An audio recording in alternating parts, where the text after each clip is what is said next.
예수님께서 사마리아 사역을 마치시고 이제 갈릴리에 도착하셨다. 오늘 본문은 그렇게 시작하고 있습니다. 그런데 사마리아에서 약 이틀간 더 머무르셨다. 이렇게 기록되어 있어요. 놀라운 일이라고 생각합니다. 유대인이라면 당연히 사마리아 지역을 그냥 지나쳐가는 것이 상식임에도 불구하고 예수님께서 그곳에 무려 이틀이란 짧지 않은 시간 동안 머물면서 그들에게 말씀을 가르치고 하나님의 나라를 전했다라고 하는 거예요. 예수님께서는 자신들에게 나온 사람들을 결코 외면하지 않고 그들과 함께 하셨다고 성경이 이야기하고 있는 것 아니겠습니까? 여러분, 우리가 기억합시다. 예수님은요, 찾아오시는 이들을 외면하지 않으시는 분이십니다. 비록 그들이 사마리아인이라 하더라도 예수님은 그들을 그냥 돌려보내시지 않아요. 주님을 필요하는 사람들에게는 언제나 마음을 여시고 그들과 함께 하셨어요.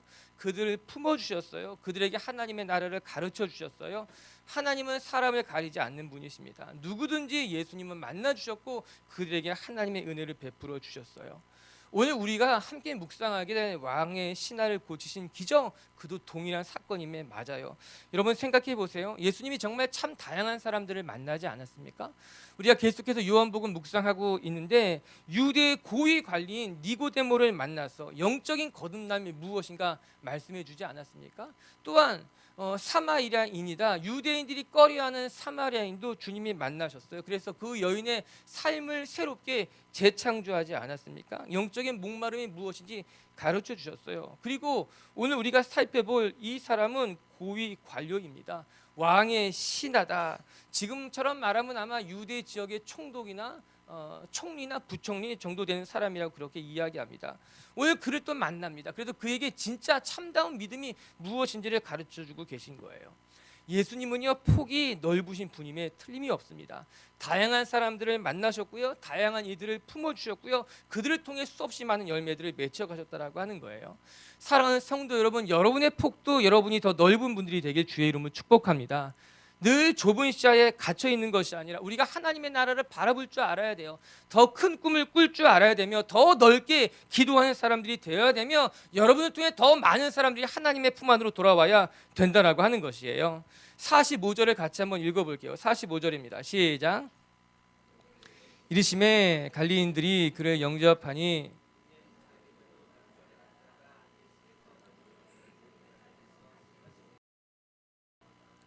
예수님께서 갈릴리에 이르심에 많은 사람들이 예수님을 만나기 위해서 찾아왔다라고 이야기합니다. 이는 예수님께서 행하신 일이 소문이 났기 때문입니다. 예수님이 어떤 분인지 그들이 들은 거예요. 또 예수님이 행하신 일들을 직접 보기도 했어요. 예수님의 가르침에 그들은 놀랐습니다. 또한 예수님이 지위 고하를 막론하고 사람들을 품으시고 그들의 친구가 되어준다는 말을 들었기 때문에 많은 사람들이 예수님에게 몰려들 수밖에 없었어요. 여러분, 좋은 씨앗을 심으면 좋은 일을 하게 되면 좋은 열매가 맺히기 마련입니다. 예수님께서 행하셨던 수없이 많은 일들이 그들의 마음에 감동이 된 겁니다. 그리고 그들이 소망을 갖기 시작하게 된 거예요. 오늘 본문에 나오는 주인공도 예수님의 소문을 듣고 나온 겁니다. 무려 32km나 되는 먼 거리에 있는 자기 아들을 살리기 위해서 예수님에게 찾아온 거예요. 예수님이라면 내 아들을 고칠 수 있을 것이라고 예수님에게는 소망이 있다고 나온 것 아니겠습니까? 우리도 열심히 씨를 뿌리면 때가 되면 하나님이 그것을 거두실 줄로 믿습니다.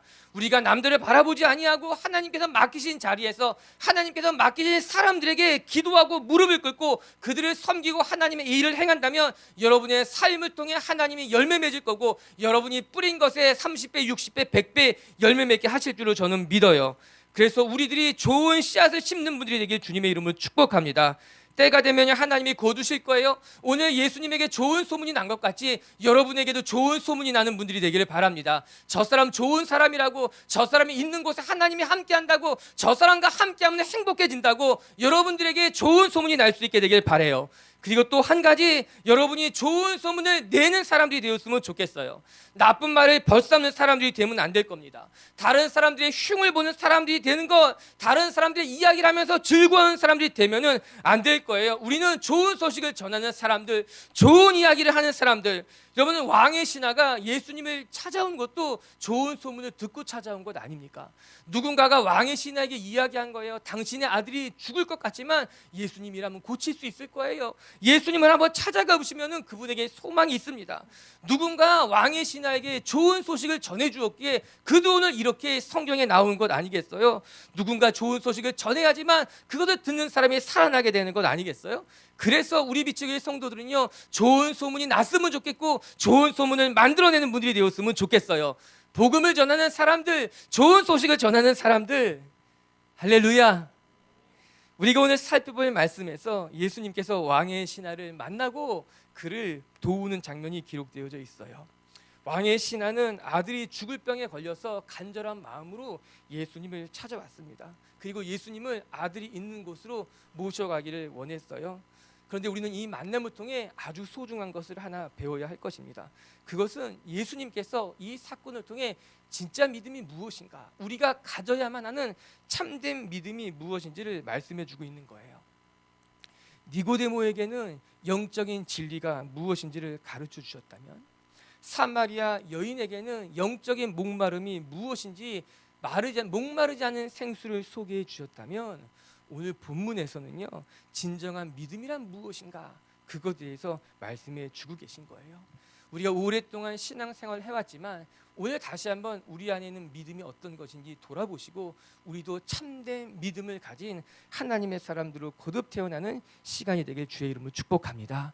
오늘 우리가 두 가지를 같이 묵상할 거예요. 첫 번째, 참된 믿음은 눈에 보이는 것을 따라가는 것이 아니라 보이지 않는 하나님의 말씀을 쫓아가는 것이다 라고 하는 것입니다.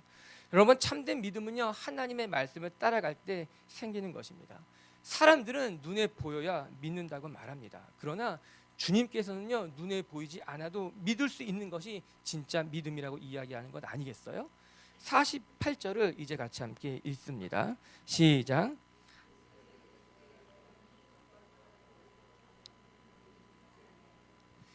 예수님께서 죽을 병 걸린 아들을 고치기 위해서 찾아온 왕의 신하를 꾸짖고 계시는 장면이에요. 그런데 사실 이 질책은 이 왕의 신하가 받아야 될 것이 아니라 갈릴리에 사는 많은 사람들이 들어야 될 만한 이야기였어요. 갈릴리의 사람들은 표적을 보고 쫓아온 것이거든요. 그들은 예수님이 행하신 기적, 이사, 그런 것들을 보고 마음이 끌렸던 겁니다. 이에 주님께서 그들을 꾸짖는 거예요. 너희들은 눈에 보이는 표적만 보고 기적만 쫓아다니는구나. 여러분, 우리가 기억해야 될 것은요, 사람이 표적만 쫓아다니면 건강한 신앙이 될 수 없다는 겁니다. 우리는요, 말씀을 따라가는 사람들이에요. 말씀을 따라가다 보면요, 그 따라가는 길에 기적이 일어나는 것이지 기적만 쫓아다니는 사람이 돼서는 안 된다라고 하는 거예요. 그러나 우리들의 모습은 어떻습니까? 우리는 하나님의 말씀을 묵상하고 그 말씀에 순종하기보다는 내 눈에 나타나는 것에 마음을 빼앗기게 되더라고요. 기적이 나타나는 곳에 마음이 끌리고 그곳에만 하나님이 살아계신 것처럼 느껴지고, 그래서 여기저기 신앙생활을 옮겨 다니는 사람들이 여럿 있다라고 하는 것입니다. 여러분, 오늘 말씀을 유심히 들여다보시기 바랍니다. 주님께서는요, 표적이라고 말씀하셨습니다. 표적은요, 요한복음 기자가 중요하게 사용하는 단어 중에 하나입니다. 요한복음을 쓴 기자는요, 기사, 이적 이렇게 쓰기보다는 표적이라는 단어를 꼭 사용해서 쓰고 있다는 거예요. 왜 표적이라고 썼는가? 이 표적은 사인입니다. 즉, 무엇인가를 전하기 위한 이종표 역할을 하는 것이 사인, 표적이라고 하는 거예요. 예수님의 손에서 일어나는 기적이 단지 기적일 뿐만 아니라 이 기적을 통해서 예수님께서 하시고자 하는 사인, 메시지가 있다라고 하는 겁니다. 그렇기 때문에 예수님이 행하신 모든 기적은 기적이기 전에 예수님의 메시지가 된다라고 하는 거예요. 그 기적을 통해 예수님이 말씀하시고자 하는 것이 있다라고 하는 거죠.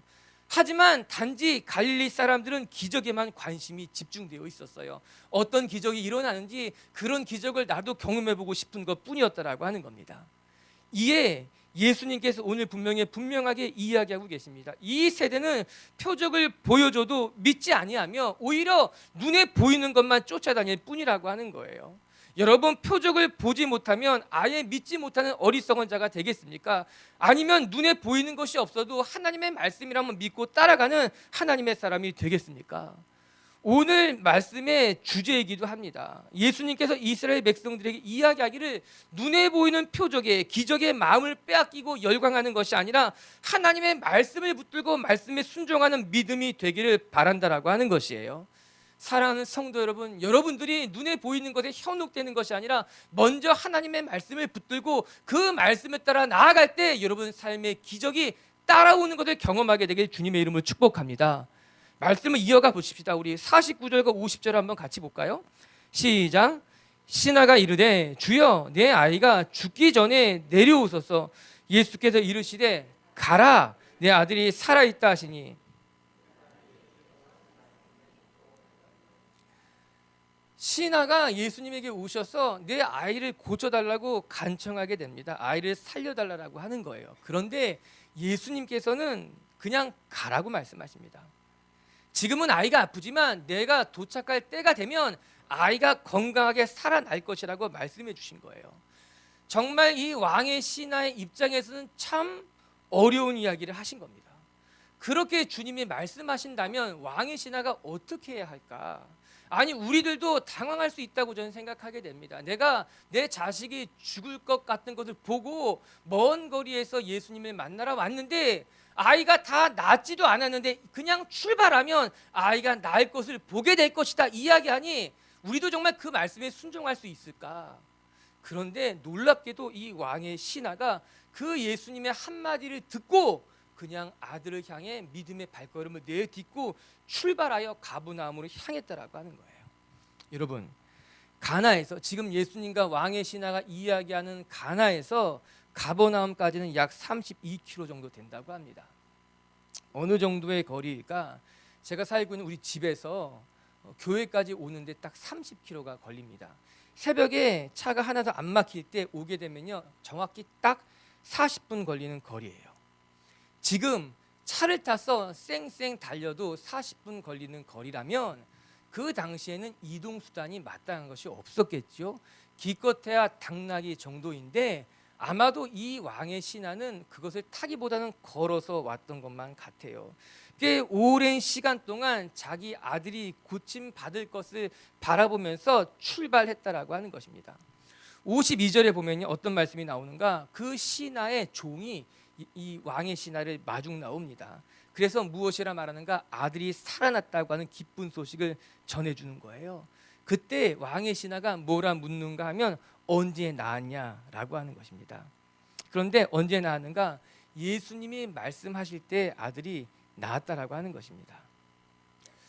저는 예수님의 말씀을 듣고 믿음의 길을 내딛었던 가버나움으로 향했던 왕의 신하의 마음을 생각해 보게 되었어요. 그냥 가라. 가면 아이가 살아날 것이다. 이 한마디 말씀을 듣고 가버나움으로 향했던 왕의 신하의 마음이 어땠을까? 여러분, 정말 많은 생각이 오가지 않았을까요? 정말 내가 아들에게 가면 아들이 정말 깨끗하게 나아 있을까?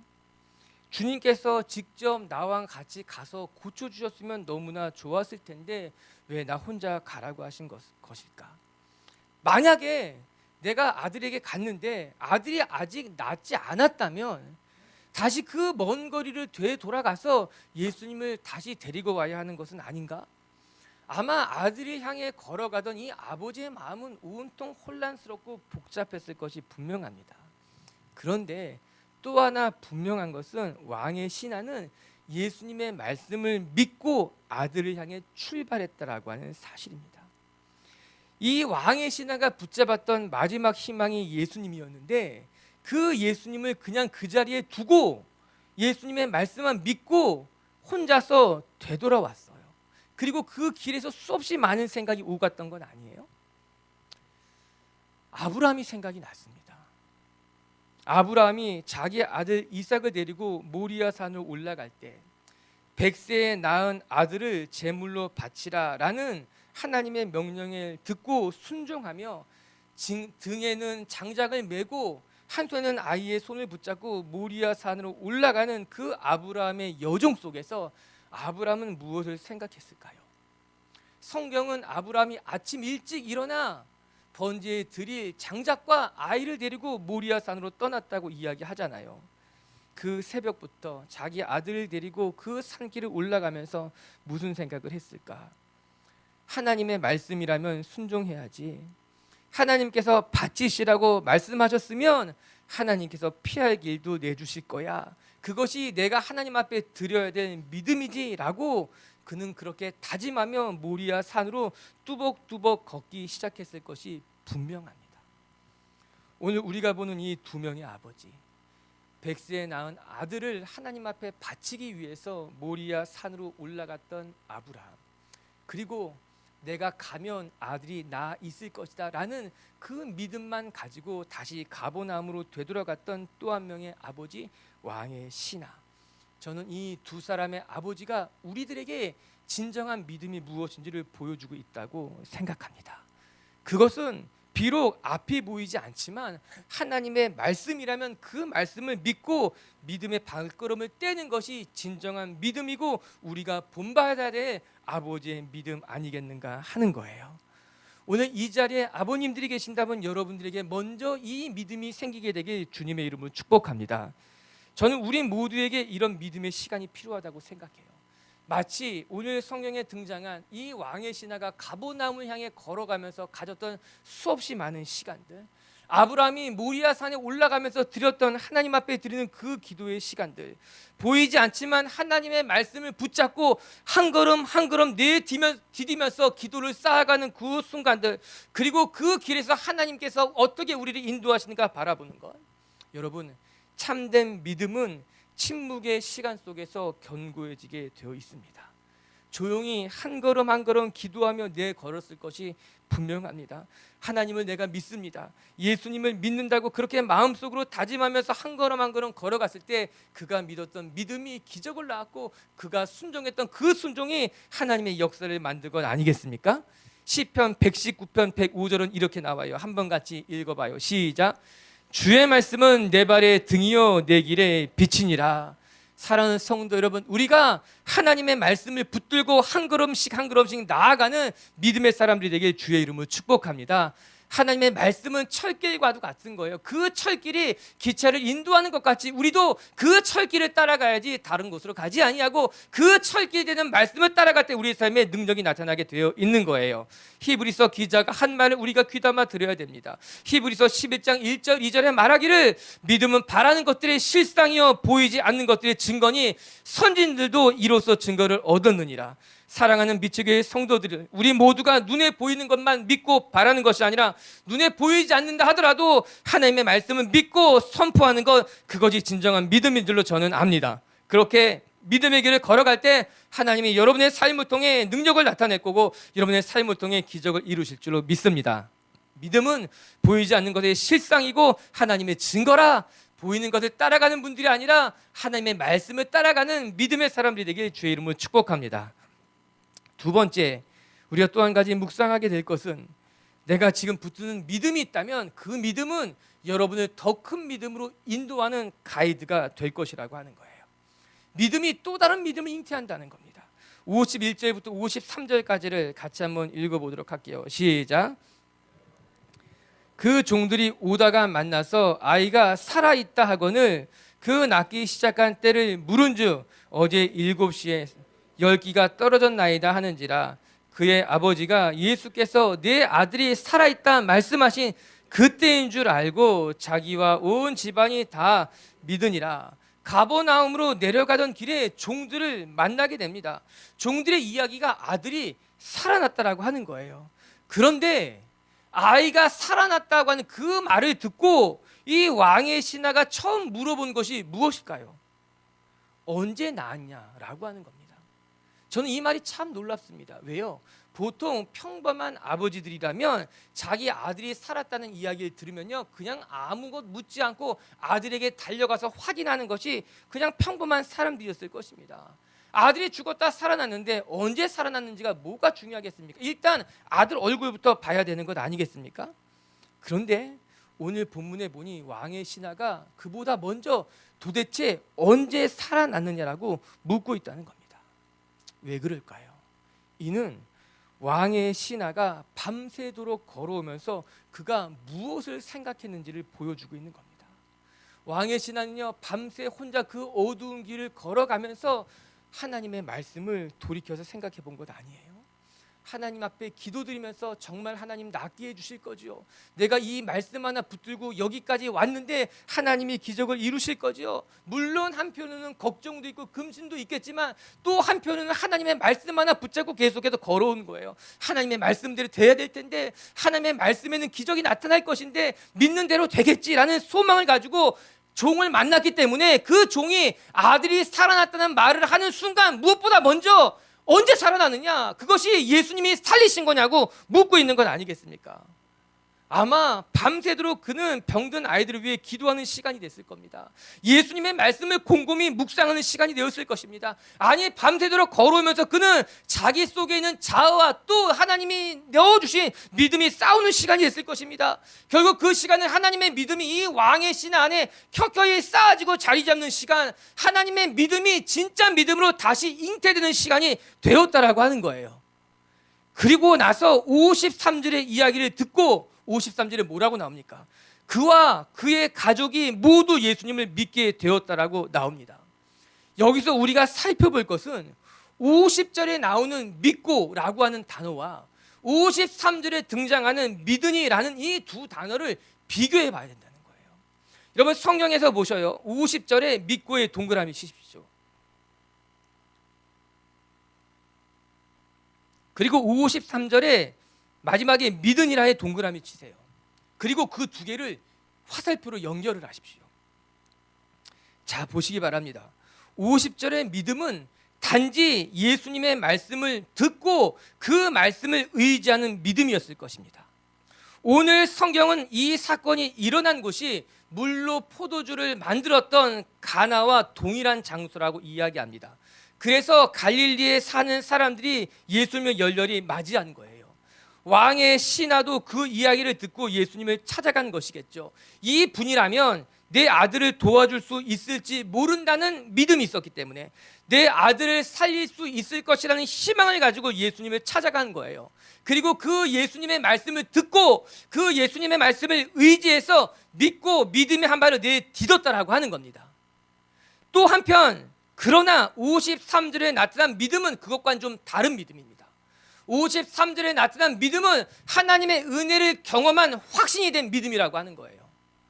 50절에 나타난 믿음은 아직 하나님의 말씀을 경험하지 못했지만 그 말씀을 믿고 따르고 의지한 믿음이라면 53절의 믿음은 하나님의 말씀을 경험하고 하나님의 기적을 체험한 후에 그의 마음의 확신으로 채워진 더 강하고 성숙한 믿음이 되었다라고 하는 거예요.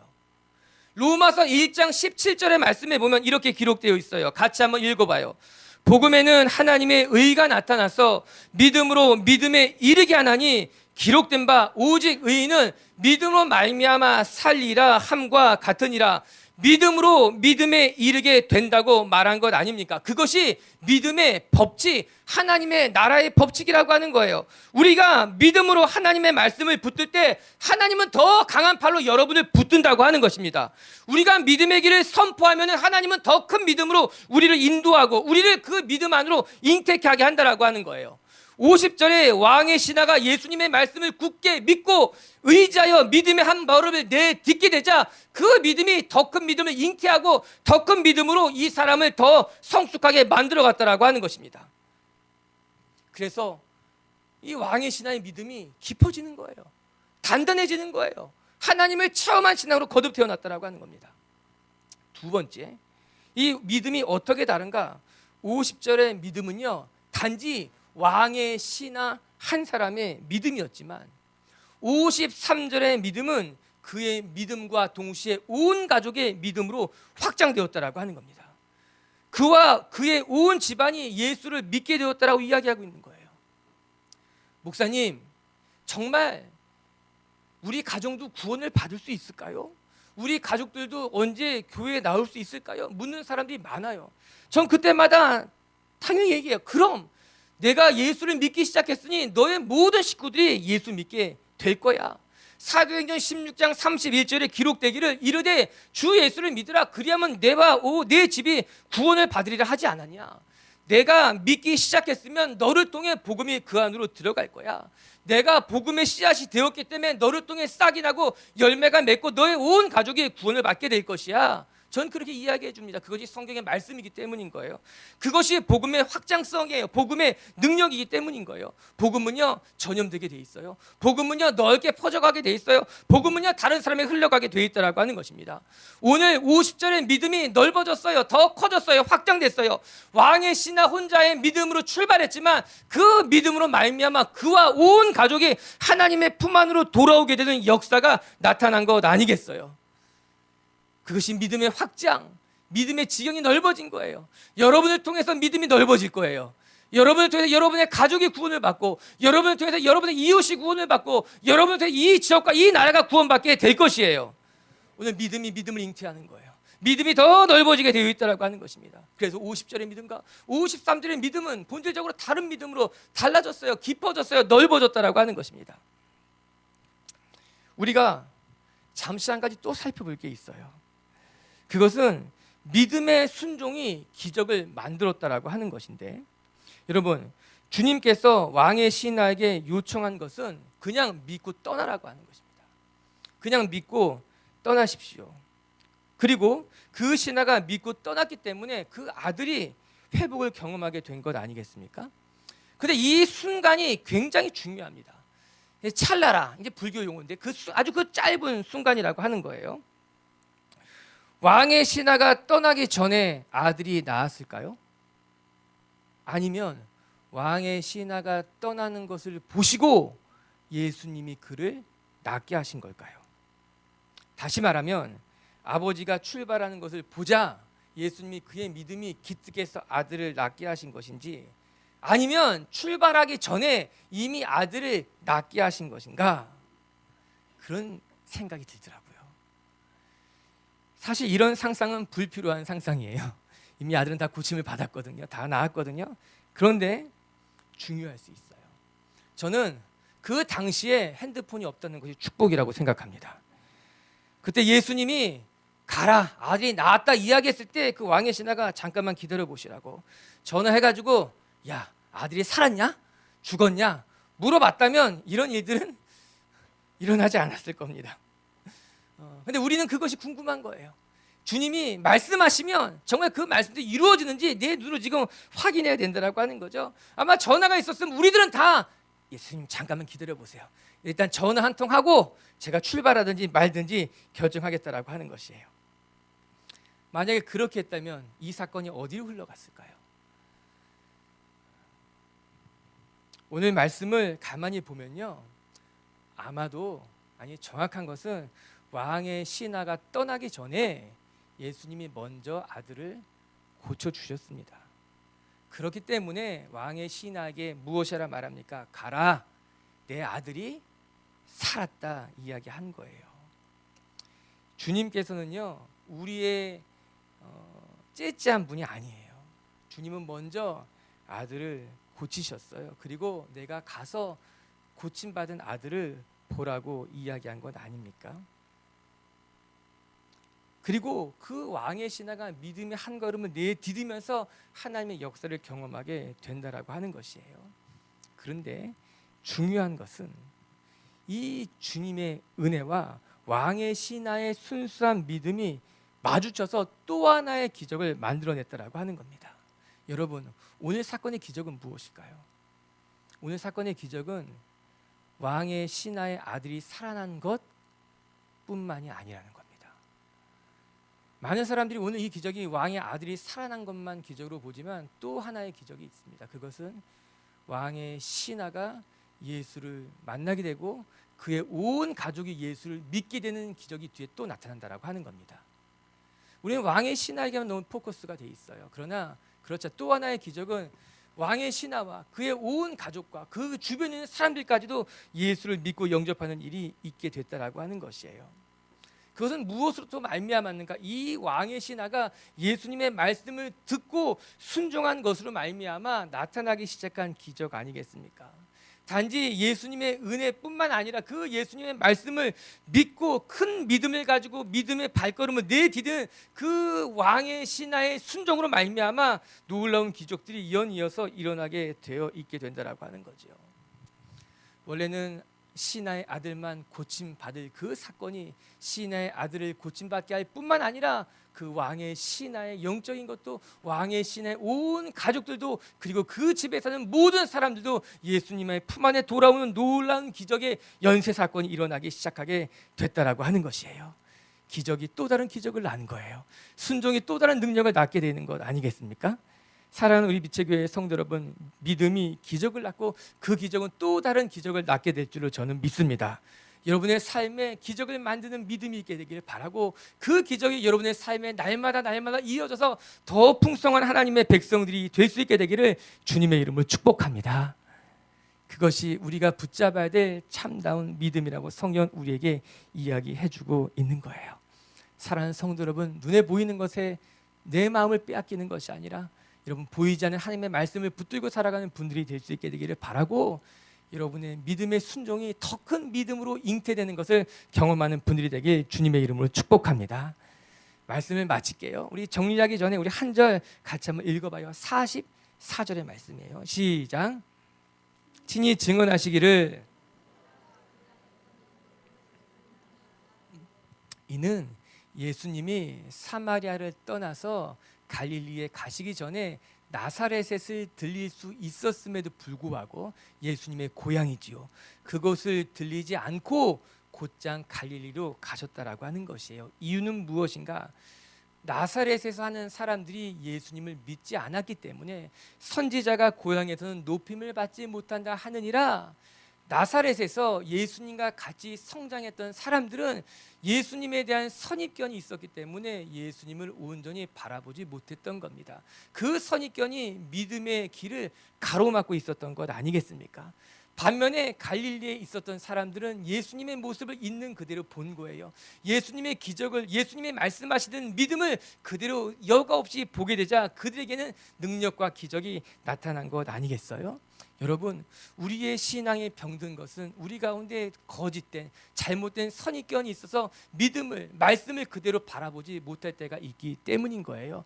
여러분 안에 있는 선입견을 여러분이 극복할 수 있게 되기를 바랍니다. 과거에 여러분이 겪었던 실패의 상처들이나 혹은 여러분을 붙들고 있었던 상처받은 기억들이나 혹은 여러분 안에 아직 응답받지 못했다고 하는 그것이 여러분을 기도의 자리로 나가지 못하게 한다면, 하나님의 말씀을 있는 그대로 받아들이지 못하게 한다면 오늘 그 모든 선입견을 벗어버리고 던져버리고 말씀만 붙잡는 하나님의 사람들이 되길 주의 이름으로 축복합니다. 첫 번째 기억합시다. 참된 믿음은 눈에 보이는 것을 따라가는 것이 아니라 하나님의 말씀을 쫓아가는 것이 참된 믿음이다. 우리가 표적과 기적만 쫓아가는 사람들이 아니라 하나님의 말씀을 붙드는 사람들이 되길 주님의 이름으로 축복합니다.